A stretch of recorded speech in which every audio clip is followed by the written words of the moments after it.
Some of the most expensive homes on Earth are almost never lived in. Lights remain off for months. Staff maintain empty rooms. Private jets arrive only once or twice a year. And yet, billionaires continue buying them. Not for comfort, not even for investment alone, but for something far more strategic.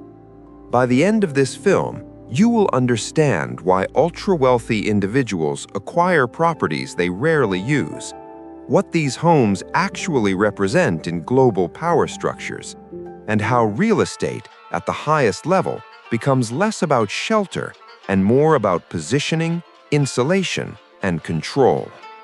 In prime districts of cities such as London, New York City, and Monaco, entire buildings exist where a majority of units remain dark most of the year. In alpine enclaves like Aspen or gated hills above Los Angeles, homes worth tens or even hundreds of millions of dollars function more as dormant assets than residences. To an outside observer, this appears irrational. Why allocate enormous capital into property that sits unused? But in extreme wealth circles, the logic is neither emotional nor wasteful. It is structural.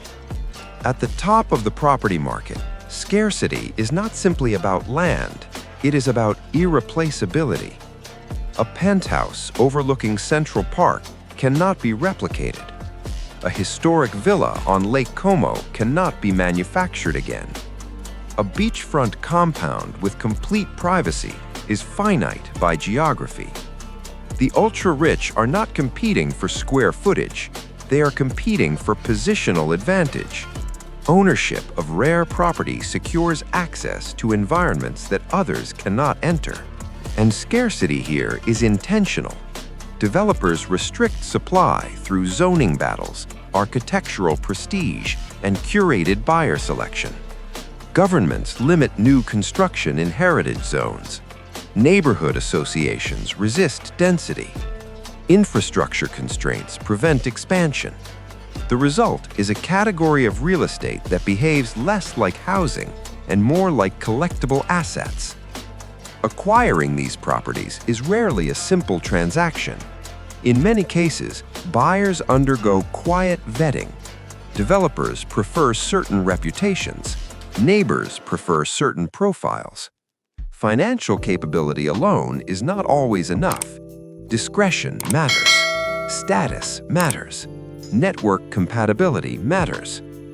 Ownership signals entry into a specific global tier. A residence in a premier location becomes a credential. It communicates stability, permanence, and proximity to influence. For billionaires, geography equals access. Access to political circles, access to financial networks, access to elite social ecosystems. And once ownership is secured, the power dynamic shifts. The buyer is no longer merely consuming a product, they are occupying territory within a hierarchy. From a financial perspective, underutilized homes serve multiple strategic purposes. First, capital preservation. Prime real estate in global gateway cities tends to hold value during economic turbulence. Currency fluctuations, political instability, or market volatility often push wealth into tangible assets. A luxury residence becomes a store of value, denominated in location rather than currency. Second, jurisdictional diversification. High net worth individuals frequently operate across multiple countries. Property ownership provides legal presence, sometimes residency options, occasionally tax advantages. Even when not occupied full-time, the asset supports mobility. Third, portfolio insulation. Extreme wealth is often concentrated in volatile holdings, such as company equity. Real estate introduces stability. It behaves differently from public markets. It offers leverage potential without forced liquidation. And importantly, it provides collateral that does not depend on quarterly earnings. Fourth, optionality. A rarely used home still offers future flexibility, family relocation, political risk escape, business expansion into new regions, education opportunities for children. At billionaire scale, optionality itself has monetary value. But the deeper reason lies beyond finance. These homes represent separation. Extreme wealth creates a unique psychological environment. Security becomes a daily concern. Privacy becomes scarce. Trust networks narrow. Public visibility increases vulnerability. Multiple residences allow controlled movement between environments. Different jurisdictions, different social contexts, different risk levels. They function as personal infrastructure, safe nodes within a global network. There is also a signaling dimension. Ownership of rare property communicates permanence at the top of the hierarchy.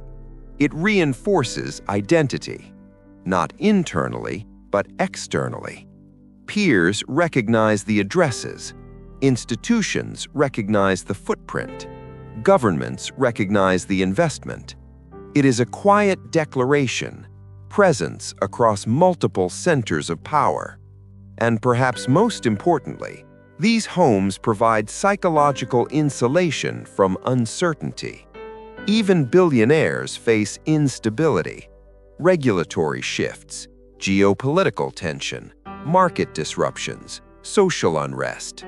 A portfolio of global residences creates perceived control over uncontrollable forces, the ability to relocate instantly, to operate from another jurisdiction, to withdraw from risk zones.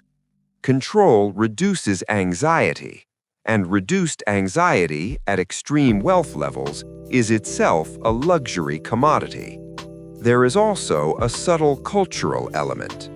Ultra-wealth circles often normalize multi-home ownership. Peers maintain properties across continents.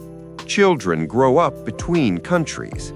Seasonal migration becomes routine. In this environment, rarely using a home does not imply waste.